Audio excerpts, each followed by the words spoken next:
Mesdames et messieurs, je suis Nendaka Tatiana et bienvenue dans l'émission Sur le plateau. Aujourd'hui, nous recevons le professeur Christian Mbayo Kabango. Bonjour. Bonjour. Qui va nous parler d'un sujet très intéressant qui est le projet RDC. Mais tout d'abord, professeur Mbayo, je peux vous appeler comme ça si ça ne vous dérange pas? Il n'y a pas de souci. Pouvez-vous vous présenter pour nos téléspectateurs qui ne vous connaissent pas? Oui, je vais essayer. C'est la tâche la plus difficile pour quelqu'un. Se présenter, je vais essayer de faire un effort de résumé. Je suis Christian Mbayo Kabango, professeur à l'Université de Kinshasa et professeur visiteur dans certaines universités du pays. Je suis déjà dès le départ licencié en économie publique de l'Université de Kinshasa. Et après ma licence, j'ai fait mon master. Donc j'ai un MBA en administration des affaires. Et puis, j'ai décroché mon doctorat depuis 2015. Donc, je suis docteur en management avec spécialité management stratégique. Voilà, donc ça, c'est le résumé académique, classique, voilà. Et bon, sur le point de vue familial, je suis marié, ça, Madame Glodis Kabamba, si je peux la citer, vous m'autorisez. Très bien. Ok, et père d'un enfant. Qu'on salue. Je les salue. Ok. Et né d'une famille de 4 enfants, okay, que je salue d'ailleurs, mes sœurs et mes frères. Bon, professionnellement, j'ai eu quand même un petit bout de chemin que j'ai parcouru. J'ai été agent de banque dans une banque de la place, puis consultant pour une entreprise chinoise. Déjà pour vous dire que mon master et mon doctorat, je l'ai fait en Chine. Okay. Donc, je suis diplômé de l'université de Wuhan, technologique de Wuhan, Wuhan University of Technology. Et puis, bon, j'ai passé quand même un bon bout de temps chez Samsung Electronics, ici à Kinshasa. Et comment est-ce que vous intégrez le projet RDC? Après, vous nous expliquerez, bien sûr, pour que nos téléspectateurs comprennent bien, qu'est-ce que le projet RDC? Sans entrer dans les détails sur le projet RDC, j'ai été contacté par mes anciens étudiants qui ont appris et qui étaient bien informés sur le projet RDC. Et ils m'ont dit, prof, nous pensons que vous serez un atout majeur pour le projet RDC et nous voulons quand même que vous mettiez votre main à la pâte. C'est comme ça que j'ai rencontré M. Max Kachama, avec qui nous avons bien causé, bien collaboré par la suite. Et voilà, je suis là en train de parler de projet RDC aujourd'hui avec vous. Alors, qu'est-ce que le projet RDC? Qu'est-ce que le projet RDC? Je commence par quoi? Par le commencement. Comment le projet est né? Voilà. Donc le projet RDC est une initiative qui a un concepteur, c'est M. Max Kachama, qui, comme tout Congolais, n'est-ce pas, a eu ce souci depuis bien longtemps de développer son pays.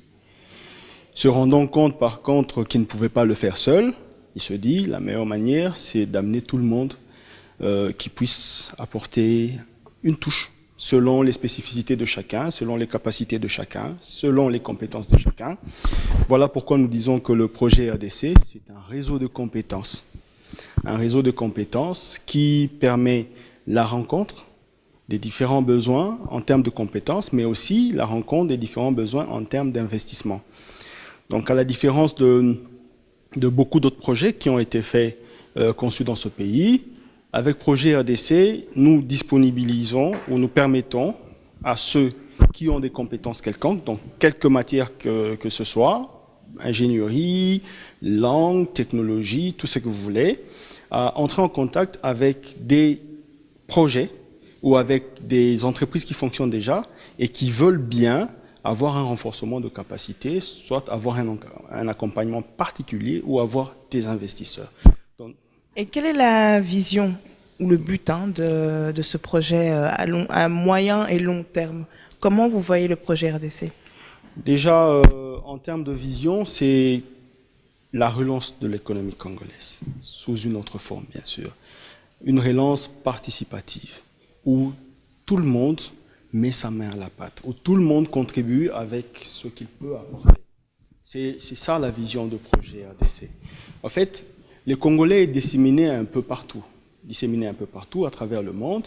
Et généralement, pour ceux qui sont dans la diaspora aujourd'hui, ils se soucient de savoir comment rentrer au pays, que faire pour le pays, comment aider ceux qui sont au pays, n'est-ce pas? Alors, avec Projet RDC, qui est une plateforme déjà qui est née sur Internet. Nous permettons à ce que ceux qui ont ce souci-là de voir le Congo se développer puissent identifier certaines opportunités locales. Parce qu'il y en a Je beaucoup. comprends bien, vous désirez être un phare un peu dans la diaspora qui est un peu perdue et qui voudrait être investie. Voilà, c'est effectivement ça. Être une lumière.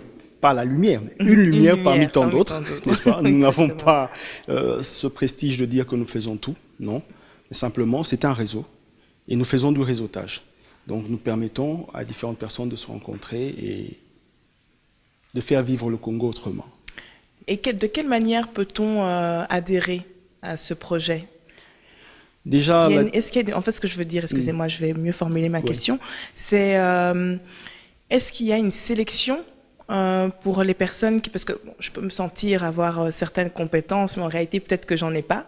Et je voudrais adhérer au projet RDC. Donc, je suppose qu'il doit y avoir un filtre, quelque chose comme ça. Bon, déjà, je dirais, pour ne pas embêter ceux qui nous suivent, qu'il n'y a pas de limitation à l'accès au projet RDC. Chacun peut se sentir à l'aise d'y accéder. Simplement, en fonction des besoins que l'on a, nous devons effectivement certifier une certaine capacité à répondre aux besoins. Et je vous donne un exemple. Il y a une entreprise qui est dans le Kasaï, par exemple, oriental, des sœurs, qui produit de l'huile de palme, des savons et beaucoup d'autres choses. N'est-ce pas? Bon, vous dites que vous avez la capacité financière d'investir, de prendre par exemple des actions ou de vous associer. Mais nous devons effectivement savoir si cette capacité est réelle. Nous devons être en mesure d'identifier par exemple l'origine des fonds pour que ça ne soit pas une forme de blanchiment que vous faites. Vous voyez? Donc nous devons en même temps aider les gens à se rencontrer pour faciliter les investissements, pérenniser l'entrepreneuriat, mais aussi protéger les uns et les autres. Parce qu'il n'y a pas que ceux qui adhèrent pour financer ou pour apporter leur savoir-faire, mais il y a aussi ceux qui amènent les projets.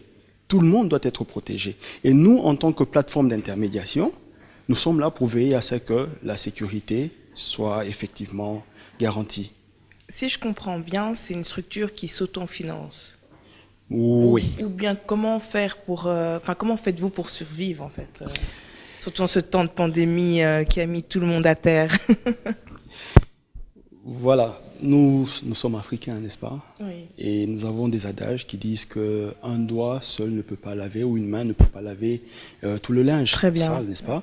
Donc nous sommes dans cette logique du communautarisme où nous faisons appel à tout le monde. En fait, sous d'autres cieux, on parlerait sur l'aspect financement de ce qu'on appelle le crowdfunding, le financement participatif. Nous ne sommes pas seulement au niveau du financement, mais nous sommes aussi au niveau de l'apport en termes de capital humain, de capacité, de savoir-faire. Et nous permettons chacun à venir investir. Donc c'est vraiment tout le monde qui se met ensemble pour faciliter les investissements, faciliter la pérennisation de l'entrepreneuriat ici, l'entrepreneuriat local, un entrepreneuriat congolais que nous voulons voir naître. Je suppose que, tout comme moi, vous connaissez la situation du pays, oui. Et puis ce pays qui est en état d'urgence depuis des décennies. Et donc on peut difficilement comprendre quelle est votre ligne de conduite. Vous voyez, parce qu'il y a beaucoup de choses à faire dans le pays. Donc ça peut être la santé, l'éducation. Alors comment faites-vous pour suivre d'avoir une marche à suivre en fait? Bon, déjà que la démarche en elle-même, elle n'est pas très complexe. Okay. Vous avez un projet, vous faites connaître votre projet, l'étape où se trouve votre projet, nous allons l'évaluer, n'est-ce pas? Et nous permettrons à ceux qui sont du domaine d'intervenir. Donc nous n'avons pas une limitation en termes de domaine. Projet RDC n'est pas limité en termes de domaine. Projet RDC, c'est vraiment une plateforme, c'est un carrefour où tout le monde peut se rencontrer. La seule chose que nous faisons à notre niveau, c'est un peu de police. Okay? Nous veillons à ce que les bons investisseurs aillent vers les bonnes opportunités. Nous ne remplaçons pas les structures de l'État, non. C'est une façon pour nous d'aider le pays, de promouvoir, de permettre à ceux qui ne sont pas connectés de se connecter autrement et de voir quand même des opportunités. Il y a beaucoup d'opportunités dans ce pays. Exactement, mais justement. Et la crise en offre encore plus. Exactement. Oui. Et mais ce que je me pose comme question, je vais faire un peu l'avocat du diable, on va dire ça comme ça. On se pose la question aussi de se dire, ce genre de projet est quand même très ambitieux. Comment se finance-t-il? Est-ce que quelqu'un vous soutient? Parce que dans ce pays, je suppose qu'il faut avoir des soutiens pour mener ce genre de projet à bien. Oui, on ne peut pas se cacher. C'est vrai qu'il y a un accompagnement, il y a des contacts que nous prenons avec les officiels, n'est-ce pas? Surtout que nous travaillons dans la vision du chef de l'État. La vision où l'homme congolais est au centre, il faut le développer, il faut l'aider à s'intégrer, à améliorer ses activités. C'est vrai qu'il y a un accompagnement. Il y a un accompagnement, mais ce que nous voulons, c'est que ceux qui interviennent dans le projet RDC prennent ce projet à cœur, qui ne regardent pas nécessairement un quelconque accompagnement qui viendrait de X institutions ou de Y personnes. Qui se disent, projet RDC, c'est notre cœur, c'est notre vie, nous y mettons de nous-mêmes, pour que ça marche. En fait, nous voulons aussi aider le Congolais à quitter un peu de cette idée, de ce préjugé où il faut nécessairement qu'il y ait des grandes institutions, il faut qu'il y ait, je m'excuse, la présidence de la République, la primature ou un ministère derrière pour que les choses marchent. Nous pouvons nous prendre en charge. Aujourd'hui, il n'y a pas de pays qui réussissent à stabiliser leur économie sans l'entrepreneuriat. Et l'entrepreneuriat, il est en majorité privé. Ce n'est pas nécessairement un entrepreneuriat public, ce sont les privés qui entreprennent. Vous voulez favoriser en fait ce secteur privé. Exactement. Exactement. Nous voulons favoriser ce secteur privé. C'est le secteur qui vous permettra d'avoir des légumes frais le matin, d'avoir du pain en abondance, d'avoir du riz local, d'avoir du maïs, parce que les privés, les ménages ou les individus, quelle que soit leur fortune, peuvent facilement se diversifier dans leurs activités. Il est assez difficile pour une très grande entreprise de vraiment se diversifier.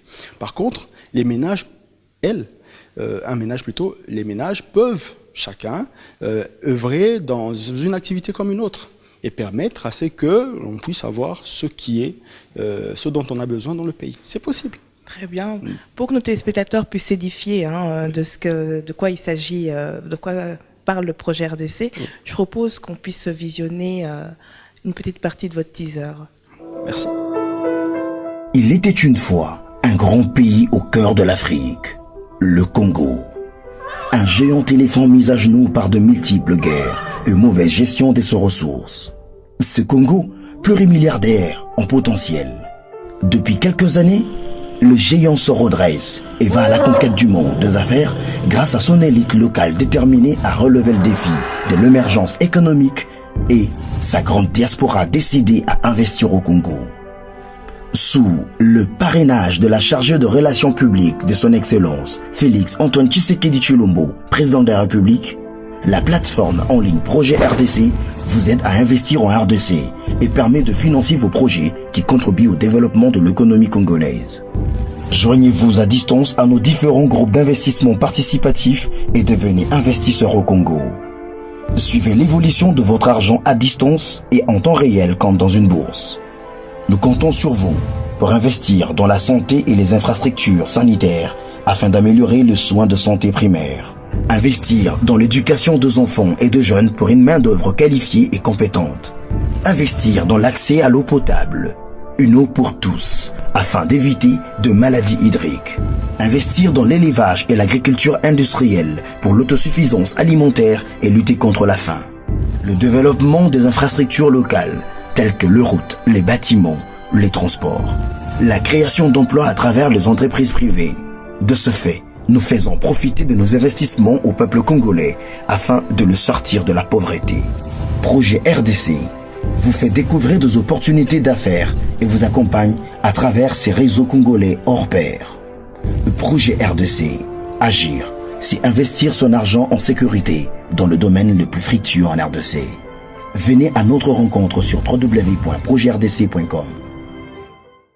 Professeur Mbayou, quelles sont les difficultés que vous rencontrez au sein de Projet RDC? Déjà, nous allons essayer de présenter ces difficultés sur plusieurs aspects. Le premier aspect, c'est la confiance. C'est vrai que nous avons vu beaucoup de projets naître, mais sans réelle finition, sans en palper les fruits, n'est-ce pas? Et cela fait que beaucoup de gens parfois doutent. Alors nous devons répondre, je vous assure, à beaucoup de questions sur Internet, par téléphone, à expliquer aux gens le fondement de notre pensée et où est-ce que nous pensons arriver avec ce projet. Déjà, ce problème de confiance ne date pas d'aujourd'hui. Vous connaissez la situation du pays, les habitudes des uns et des autres, et c'est normal que l'on se questionne. Sans confiance, il n'y a pas de business. Le deuxième problème, c'est que Projet ADC, en tant que plateforme, se trouve déjà sur Internet, principalement. C'est un projet qui est monté sur Internet. Donc c'est une plateforme en réseautage sur Internet. Donc il faudrait que les gens soient connectés. Il faudrait que les gens soient informés pour qu'ils puissent vous approcher. Donc sur ce point, nous faisons un effort, d'où la raison de mon passage sur votre tableau, n'est-ce pas, sur votre plateau, pour permettre aux gens de connaître ce qu'est Projet ADC, les inviter à aller vers le site projetatdc.com pour voir ce que nous proposons. Projet ADC? Oui. .com, en un mot? .com, oui, projetatdc.com. Donc, aller vers le site pour permettre aux gens, aux uns et aux autres, de se connecter, de voir un peu de quoi il s'agit, de voir les différentes opportunités que nous mettons à la disposition des gens, et ainsi, ils pourront nous contacter, on pourra faire la suite. Donc, c'est en fait ça. Troisième question, ou troisième problème, c'est un problème lié à la sécurité. Vous en avez parlé tantôt. Qu'est-ce qui vous rassure que ceux qui viendront contacteront effectivement? Donc ce problème de sécurité, qui trouvera sa solution d'abord dans la confiance? Parce que vous amenez votre projet, vous devrez être sûr que nous vous accompagnerons sans problème. Certains ont peur en disant « je présente mon projet, on me le vole ». Désolé, Projet ADC n'est pas dans ça. Nous sommes vraiment une plateforme d'accompagnement et d'intermédiation, de mise en commun des compétences. Nous sommes dans ça et nous voulons privilégier le Congolais. C'est quelque chose de très juste, hein. Je n'avais pas pensé, mais c'est très juste. Mais comment vous garantissez justement garantissez aux personnes qui viennent vers vous que leur projet ne sera pas volé? Déjà, quand ils envoient leur projet, il y a un panel de discussion. Vous présentez votre projet, on l'évalue, il y a une documentation derrière, il y a de l'administration derrière, n'est-ce pas, pour garantir aux uns et aux autres qu'il n'y aura pas de problème. Ça, c'est déjà un prérequis. Aussi, si vous entrez dans la plateforme, vous trouverez votre projet. On vous informe de l'initiateur du projet. On vous informe de qui en est l'auteur, de la vision de la personne et des conditions de prise de participation. Parce que vous voyez, avec le financement participatif, il y a différentes approches. Certains enverront des dons. D'autres préféreront faire des prêts. Et pour certains, ce sont des investissements donc à long terme. Parce qu'avec un investissement, le capital reste dans l'entreprise, vous fonctionnez, vous avez vos dividendes et tout ça. Donc, dans cette vision, nous devons vraiment, c'est une obligation pour nous, c'est une obligation, c'est une condition sine qua non, nous sommes ouverts avec tous ceux qui participent au projet ADC, car nous voulons que ça grandisse et que nous vous envoyons les fruits. Vous avez vu certains de vos projets ont vu le jour au sein du projet RDC? Jusque-là, projet ADC est naissant. Est naissant. Okay. Voilà. Donc, nous sommes encore dans notre phase de réseautage. Nous prenons les contacts, nous envoyons, déléguons des personnes pour contacter ceux qui ont des projets que nous connaissons ou que nous avons aperçus, où nous pensons qu'un apport supplémentaire pourrait aider. Donc, nous sommes encore dans la phase de réseautage. Nous n'avons pas encore commencé à ce jour la phase de financement. Vous avez un appel à faire aux téléspectateurs, aux autorités, aux éventuels investisseurs qui pourraient être intéressés? Bien sûr. C'est votre moment, professeur. Voilà. Je demande à tous ceux qui nous suivent, nous sommes sur B1, tous ceux qui nous suivent, de faire confiance à Projet RDC. Ce n'est pas évident de vous demander de faire confiance à quelque chose que vous n'avez pas connu avant. Voilà pour vous une occasion, à vous qui nous suivez, de nous approcher, d'approcher Projet ADC. Nous sommes très ouverts. Il y a différentes compétences pour les différents domaines qui vous intéressent. Amenez vos projets, mais aussi soyez prêts à disponibiliser vos fonds, mais pas seulement vos fonds, même vos compétences. Vous avez un savoir-faire, vous avez une connaissance particulière dans un domaine particulier qui peut aider l'entrepreneuriat à émerger. En tout cas, nous vous invitons à à vous connecter à Projet RDC, nous sommes là. Avec le savoir que nous avons, avec votre savoir, le Congo de demain sera un Congo effectivement meilleur comme nous le souhaitons tous.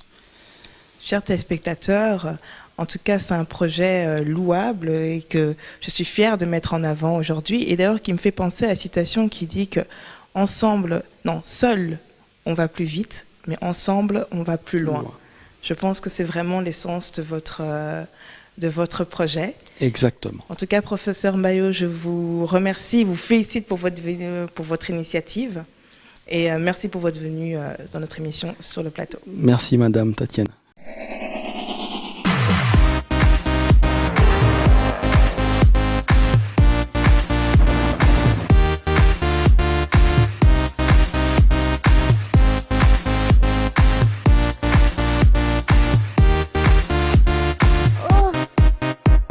Venez à notre rencontre sur www.projetrdc.com.